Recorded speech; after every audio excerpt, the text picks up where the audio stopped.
Hey. Welcome to Security and GRC Decoded. I'm Raj Krishnamurthy, your host, and today we have the awesome Walter Haydock as our guest today. Walter is the CEO of StackAware and is a practitioner and is a well-known figure in the AI security governance, risk, and privacy space. Let's decode. Walter, welcome. Thanks a lot. Really appreciate you having me on, Raj. Thank you very much, Walter. So I'm going to start with something. Let me ask you something controversial. What do you think of I don't know if it is controversial. What do you think of DeepSeek, and how do you think companies should react to it? Yeah, so I think there are three key takeaways from a security and compliance perspective. So the first would be the origins of DeepSeek in terms of the intellectual property that was used to develop it. The second would be the implications of using DeepSeek, specifically the SaaS version, just looking at the terms and conditions, the privacy policy. And then the third would be, looking at the failure modes of DeepSeek, specifically the SaaS version, which I think there's been some recent news on. So I'll tackle that in three parts.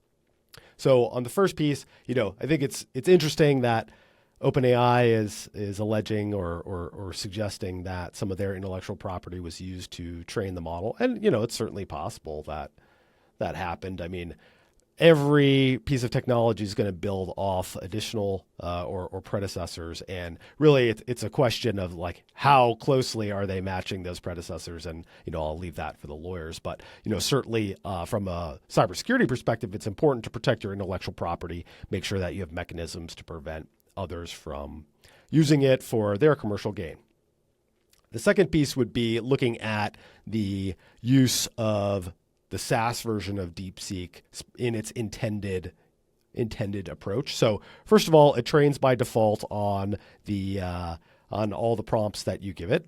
And they had some very interesting language in the terms of service that said something like, only to a minor degree will we improve our product based on your prompts. I'm not really sure what that means. So I would basically expect that all your data is being trained on if you're submitting it to the SaaS version. And then also, their data is stored in China, so that China has different laws regarding what the government can do, gaining access, how they can leverage that data. So that's something very important to keep in mind. And China has a pretty serious history of stealing intellectual property and forcing its technology companies to assist in that process. So that's the second consideration. And then the third consideration is a failure mode of using the DeepSeek SaaS application, which Wiz recently released a report, which I think they called Deep Leak, showing that a lot of the back-end infrastructure was actually exposed to the internet, and they could pull out unencrypted prompts and things like that from the DeepSeek infrastructure. So that's the general approach or top three issues I would call out from looking at DeepSeek. And there are a lot of layers and layers of considerations below that, but that's my the take. Platform has been down. I was trying to do this yesterday and the day before. I keep getting these 503s, and I saw the post as well. But do you see, especially the open source model, do you see the likes of AWS and Bedrock sort of embracing these models anytime soon? Potentially, yes. I mean, on the open source side of things, that's a little grayer. For me, using the SaaS version, I would advise any of my customers just don't do it. That would be an unacceptable risk unless you have like a completely public use case. Like unless you're using it as my best example is like if you're using it as a meme or a joke generator, yeah, okay, that's fine. If you are fine with 100% of your content being public and being trained on, then okay, go for it. But for the vast majority of customers, that's not the case. For the open source version, it's a little more nuanced because of the power of DeepSeek, like, the capabilities of the model and the fact that it is free to use. That is a huge potential business advantage. A key thing to look at is if it's doing any sort of callbacks or, there's any telemetry that the open source is trying to send back to the model trainers and developers. That would be important to look at. And then, potentially in some circumstances, I could see the risk reward making sense for some companies if they're confident that they can prevent any sort of data callbacks to DeepSeek the company. Then it's possible that it could make sense, and maybe some of the major hyperscale cloud providers will offer it in their kind of platform as a service offerings like Bedrock that you mentioned. And I could see it. There's certainly other considerations like intellectual property if OpenAI somehow wins some sort of judgment and gets them to essentially pull down that model or change the licensing. That could be a risk as well. Thank you very much, Walter. Let's talk about you. How did you get started on security GRC, and why the focus on AI? Yeah, so I've been in the security world since I started my career. I was just in a different type of security. I was in the physical security game as a Marine Corps officer, and then the cyber aspect of conflict. I was an intelligence officer of intelligence collection. Became increasingly apparent how important it was, and over time I reskilled, I upskilled, learned more about the cybersecurity compliance world. And actually, my first professional experience with it was working on Capitol Hill, where I was a staff member for the House Homeland Security Committee, overseeing what is now the Cybersecurity and Infrastructure Security Agency. It wasn't called that when I was there. So really developed an appreciation for the importance of cybersecurity for U.S. national security, and decided I wanted to pivot into the private sector.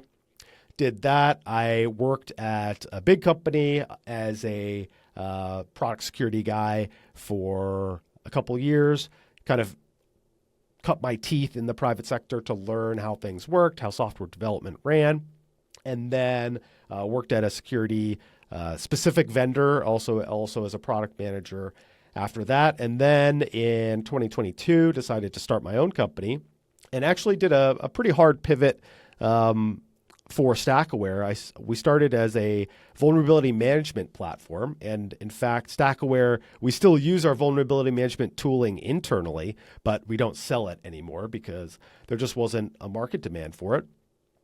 With that said, at the end of 22, with the launch of ChatGPT, there was an explosion in interest in artificial intelligence. And actually, previously in my in my career, I had been on the fence about whether I wanted to go more the data science route or be on the security side of things. So I had an interest there and saw that there was a lot of fear, uncertainty, doubt about AI out there, and thought that there was an opportunity to fill that void with a services-based approach. So changed the delivery method and the subject matter of StackAware in 2023, and we've been cruising along on that focus since then, and it's been going well. Oh, fantastic to hear.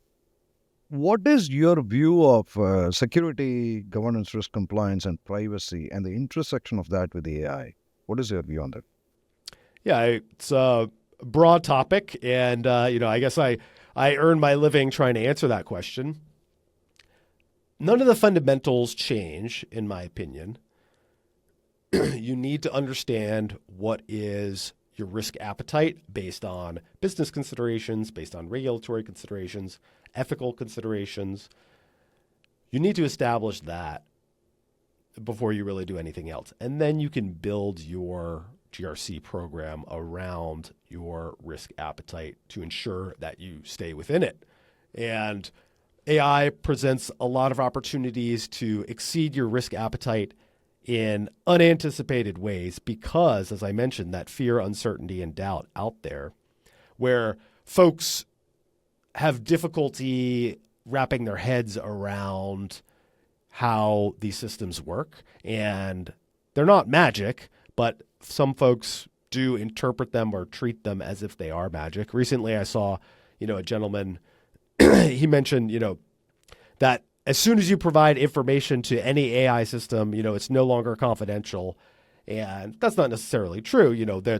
There are plenty of SaaS AI tools that have done a pretty good job of maintaining confidentiality, and they're not entirely different from normal information systems. There are nuances. For example, ChatGPT and DeepSeek by default train on their inputs. So that's an important consideration.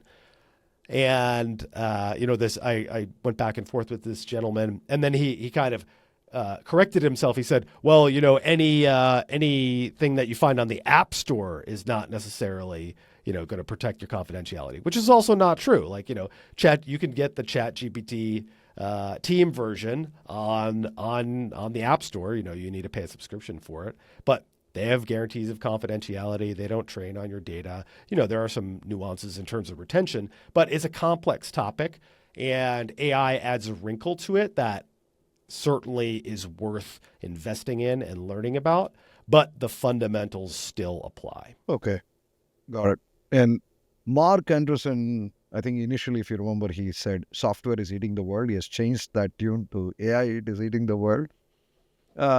And how do you see, and especially as organizations embrace this, how do you see AI governance fitting into the larger GRCP strategy for any company? What would your advice be? Yeah, I think that will be an interesting question. So I wrote an article about this, how there are basically 5 people or groups who can lead AI governance efforts. There are security teams, which I think have taken the lead right now. That's the primary point of contact between StackAware and its customers are security teams. There are privacy teams who are a little more focused on the regulatory aspects. They're focused on protection of individual personal data. They're less concerned about intellectual property and safeguarding that. There are legal teams who obviously focused on legal risk. They're focused on intellectual property assignment. They're focused on contractual restrictions. There's some argument for them being in charge. There are the data scientists and AI engineers themselves, potentially. They're the most technically capable. They're going to understand the capabilities of AI systems the best. But, having them manage the risk may not be the best idea because they're going to be more focused on the business outcome. And then there's a possibility that an AI governance specific function will develop. And that has pluses and minuses. Pluses are that there's kind of no conflict of interest. It's focused on one narrow problem. Some of the minuses are that it adds overhead, adds more people at the table. But I have certainly seen organizations establish AI governance functions, and there are full-time employees who are just AI governance professionals. So that's certainly an option. And, it remains to be seen what the best way to do it is. My recommendation is, have somebody lead the risk advisory and management efforts, and then have that person be separate from the business owner who's actually making the risk decisions. So there should be an advisor and an implementer, and then there should be a decider. And whoever the advisor is should not be the business leader, because that would essentially it would remove an external check, or not a check, but an external source of advice. Kind of a neutral source of advice from the business leader. And then conversely, the security leader should not be making decisions because, that's not how business works. And, if we wanted to be super secure, we would just shut everything down and delete all our computers. No, and then the separation of duties, as you rightly put it, also gives you a check and balance, right, in this. What do you think broadly is happening in the industry today around security, GRC, privacy, and AI? There's been a heavy push from AI security specific vendors, and that's fine. Like, I think that and StackAware is one of them. Specifically on the tooling side, there are unique considerations for AI, some wrinkles that I mentioned, and there's certainly going to be a need for technical solutions to some of these problems. I think that the vast majority of problems in security are more on the process, on the kind of risk assessment side of things than they are technical problems. Like the technical solutions that we have available are pretty amazing. The key is just making sure that they're applied correctly, that they that we're doing using these tools consistently. So I think we still have a way to go in terms of frameworks for managing AI risk. And once we nail those, then then the technical solution, the product focused people can be more impactful. They're certainly developing good technologies, but making sure that we're using them in the right context that's going to be the most Got it. important. And I know that you co-authored the High Trust AI Governance Framework. Am I right? Or what is your role in that, Walter? Yeah, so I didn't co-author it. I would certainly not claim that. I was a major commentator on it. I worked with the High Trust organization on the AI security certification. So yeah, they authored it. They took a ton of feedback from a huge slew of industry and kind of public policy people, and they put that out at the end of last year. There are no currently certified organizations. I am working. This is a public thing I could say. I'm working with one of my customers, Embold Health, to pursue the High Trust AI security certification. So we are working on that as we speak. And that is a very narrowly tailored framework. It is specific to security. It doesn't tackle responsible AI. It doesn't tackle transparency. It doesn't tackle ethics. It doesn't tackle unlawful or undesirable bias. It only focuses on security, which I think is a benefit because it's very clear about where it begins and ends, and it gives a set of firm requirements that companies need to meet. And it's probably the most specific and it is a specification. It's the most specific specification that I've seen, which you can contrast to something like ISO 42001, which is way higher level, much more broadly focused. It includes security and privacy, but it also has a bunch of other things like transparency, data provenance, those types of things. Talking of ISO 42001, how was it to get ISO 42001 for StackAware, and what challenges did you face? Yeah, so StackAware was ISO 42001 certified at the end of 2024, in October of 2024.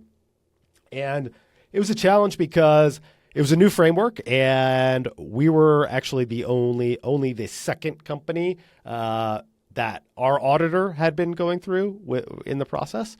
So we were learning a lot along the way about, what are the requirements of AI impact assessments. Like 42001 talks about them, gives some recommendations, but it doesn't give you an example AI impact assessment. Also, the document that specifically lays out how to do AI impact assessments, ISO 42005, is still in draft. It's not been approved yet. So figuring that out was certainly interesting. Understanding the scope of the AI management system, would we include third-party systems, which we did because StackAware doesn't build any proprietary models. We don't even fine-tune any models right now. Figuring out the scope was important. And yeah, figuring out how to present the information to auditors was certainly something to work through. So eventually we settled on a way where, essentially we would give them access to our Google Drive to see certain things. StackAware makes most of its AI management system publicly available, but some things we obviously can't, like our risk register. So we found out a way to provide essentially role-based access, if you will, to the auditors so that they could see the inner workings of our AI management system. Got it. And for folks who are not familiar with ISO 42001, how should they think about 42001? Why should they think about getting 42001 certified? Can you describe that a little bit? Yeah, I'll get right to the kind of what's in it for me side of things. Is 42001 is almost unique in that there are already laws on the books, for example, in Colorado, that specifically state if you are ISO 42001 compliant, you will get safe harbor under certain provisions of like Colorado's AI Act. So that's one example. This hasn't been finalized yet, and it hasn't been confirmed, but I predict that ISO 42001 will become what is known as a harmonized standard under the European Union AI Act. And what that means is if you are in compliance with this 42001 standard, you will have a presumption of conformity with certain provisions of the AI Act. Now, again, that hasn't been finalized. That's my prediction about how it will turn out. So those are two quick benefits. More broadly, 42001 gives you a system for complying with AI-related data privacy, cybersecurity regulation. It gives you a way to develop an AI governance program for your organization that looks at, responsible AI architecture, looks at data provenance, quality, bias, all these things that are key to developing safe, effective, and responsible artificial intelligence systems. So most importantly is 42001 tells you how to build an AI management system and gives you a process for managing AI-related risk. Got it.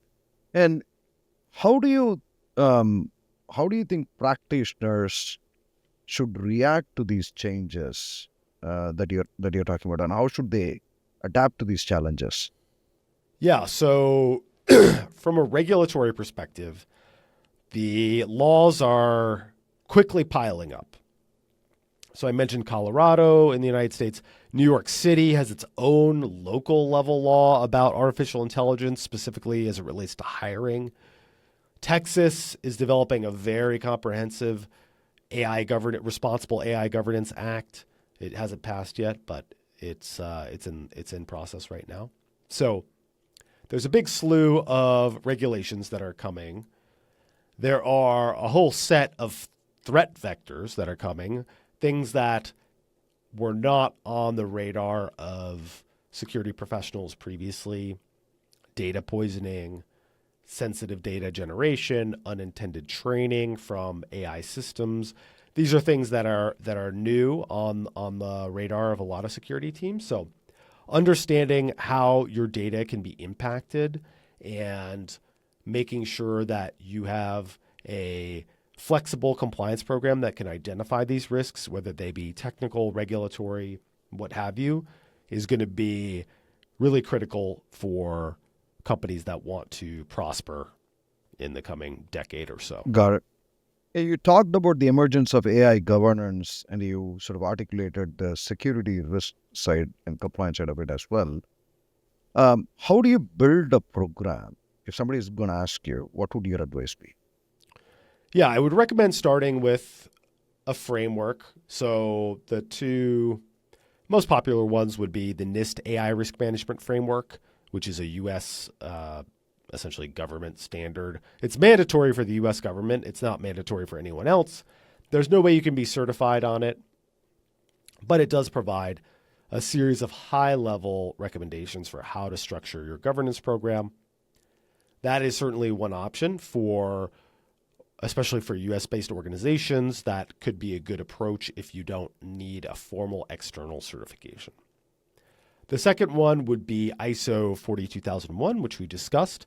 A key piece of 42001 is that it matches up relatively well with ISO 27001, which is an information security management system standard, and even ISO 27701, which is a privacy information management system. So if you have a whole host of kind of regulatory compliance requirements, using either of those as your basis is a good idea. And then on the NIST side, you can also tie up the AI RMF with the NIST cybersecurity framework and the NIST privacy framework. So both systems, kind of the US-based one under NIST or the international one based on ISO, give you a good place to start. The key is implementation. Both of these frameworks are high level. So the key is implementation. Like, how are you actually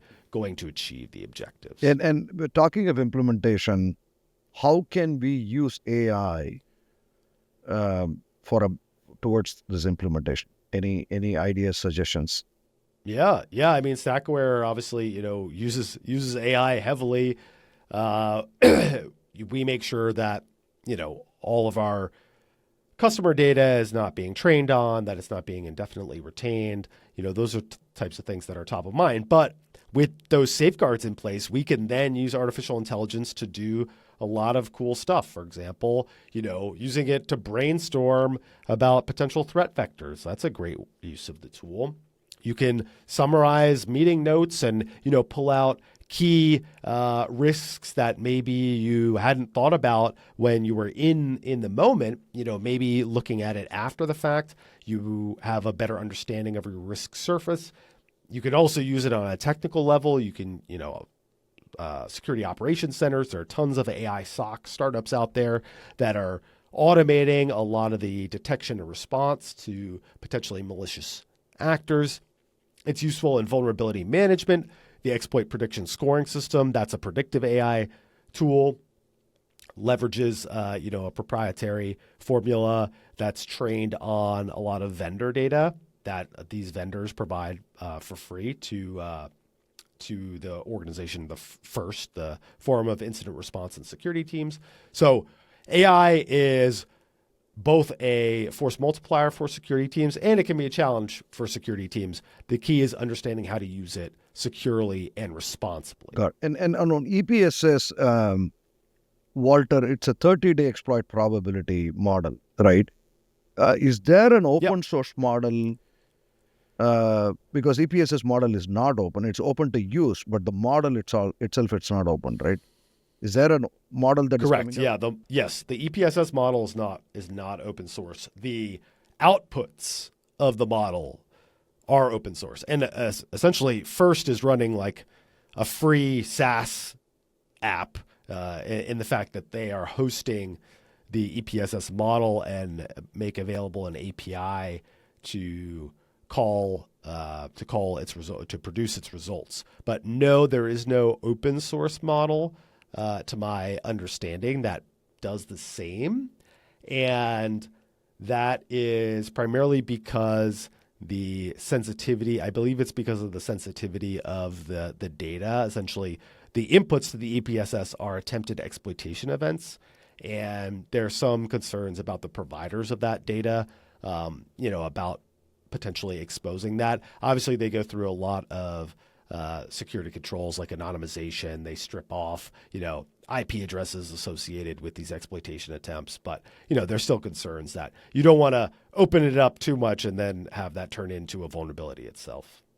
For practitioners who are thinking about setting up the governance, AI GRCP model that you talked about, I think one of the challenges is that they have to build a case to establish this to their leadership.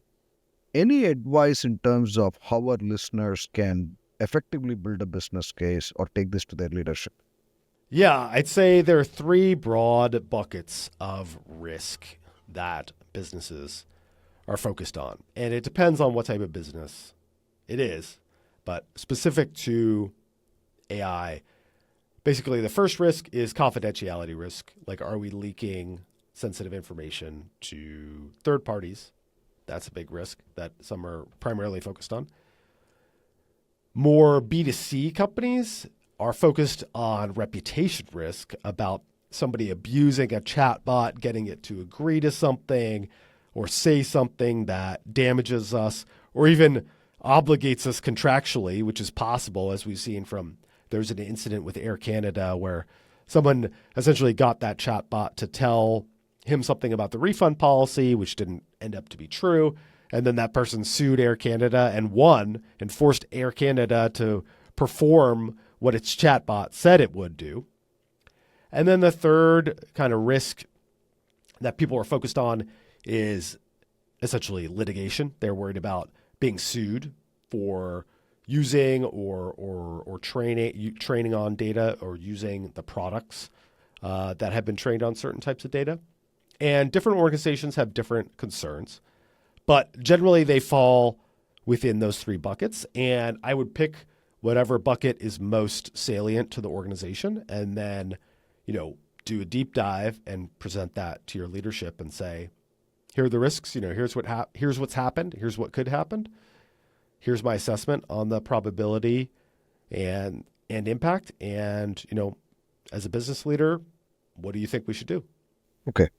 And for somebody who's inheriting a program with some pieces of it existing, or maybe not, is your advice going to be any different? Are there things that they can specifically do if they're inheriting a program?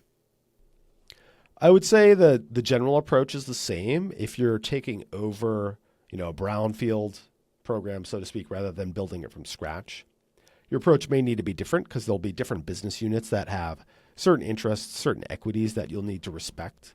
So getting the lay of the land, understanding what the priorities of the various business units are, and then aligning your recommendations around those would be my biggest proposal. And that's true for a greenfield program, but for a greenfield program, you'll have more opportunity to shape that conversation than you would if you are just coming in from, on top of an existing program.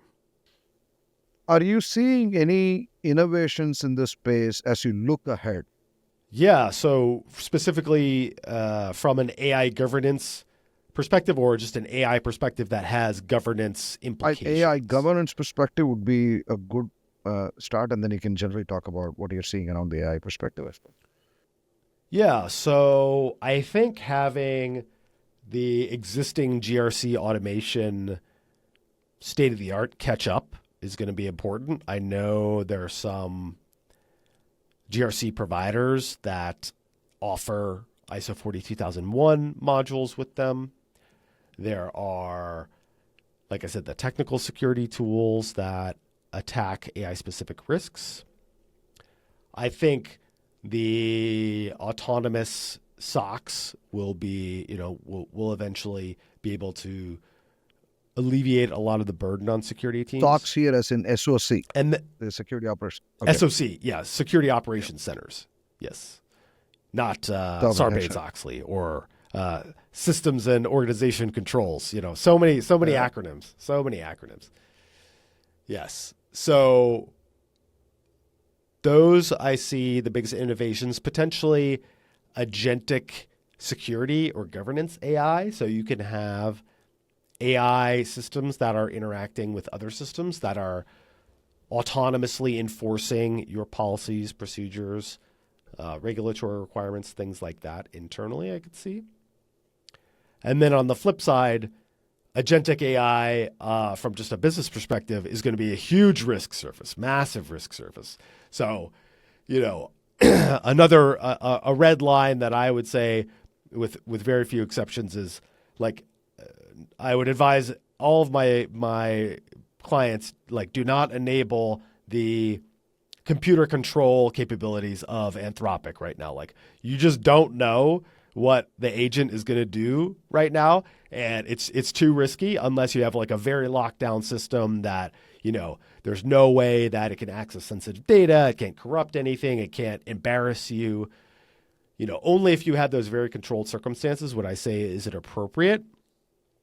So agentic AI, maybe a step back from that, something that is talking to another system. That's where, there's a lot of business value there, but there's also a lot of risk because we're going to need to rethink what it means to be secure because AI agents are going to make mistakes. Like it's just going to happen. They're just going to do something that's wrong. And business leaders need to understand that and kind of understand what their risk appetite is. And then the security teams can implement the controls that crank down on the functionality or open up on the functionality as decided by the business. And how long do you think security and GRC teams have time? What is your time horizon prediction? They have negative time. They're behind. They're behind already. Okay. They're always behind. I mean, it's kind of impossible for them to not be behind because there's nothing to secure until business and technology leaders invent something, and then you need to secure it. So obviously baking in security from the beginning is an important approach, and that's something I'm a big fan of. It's always challenging to do if you're trying to iterate quickly and you're trying to get a prototype out there. It's good that security teams have threat modeling sessions and review and code reviews and things like that. Those are absolutely important. But until there's something to review, there's nothing to review. So security is just always going to be at least one step behind the business, and they should get involved and get up front with the business as much as they can. But at the same time, understand that the business is going to need to do things at a certain pace and just be prepared for it. What would you tell the younger self, right, or for a new person who's entering this field, especially the Security GRC program right now? I would say focus on hands-on learning, focus on developing skills through projects. I mean, courses are great. Certifications are great. I've got tons of certifications. Like, they were good frameworks, but you're still going to have to learn a certain tool, like get really good at a certain tool, figure out a certain tool and focus on that, because there's going to be increasing demand for highly specialized people who can outperform AI in certain contexts. There's going to be less demand for people who are kind of like generally knowledgeable about high-level security concepts. Like, you know, ChatGPT can probably pass the CISP exam right now, so that's not going to be a huge distinguishing mark for you to have a CISP. I say that having a CISP myself. Like, I think being highly skilled in a certain tool is going to be very important, and focus less on credentials. That would be my advice. That's great advice. We are almost approaching the end of the program, Walter, and I would love to get your perspectives. Are there podcasts, audiobooks, books you read, that you listen, or mentors that you look up to, follow? Anything that you can share with our listeners today? So somebody who I follow closely on the AI governance side is Tristan Roth. He's he's pretty active on LinkedIn. I follow Chris Hughes on LinkedIn quite a bit. I'm actually reviewing a draft for a book for someone right now that I also think is good, but I don't know if he wants me to plug it publicly yet, so I will hold off. But I may follow up and send it to you for the show notes if he says it's okay. So that's going to be an interesting book. And so those are my biggest recommendations. I think that the availability of information is just continuously increasing, and there's kind of a lot of, garbage out there, or a lot of very high level fluff out there.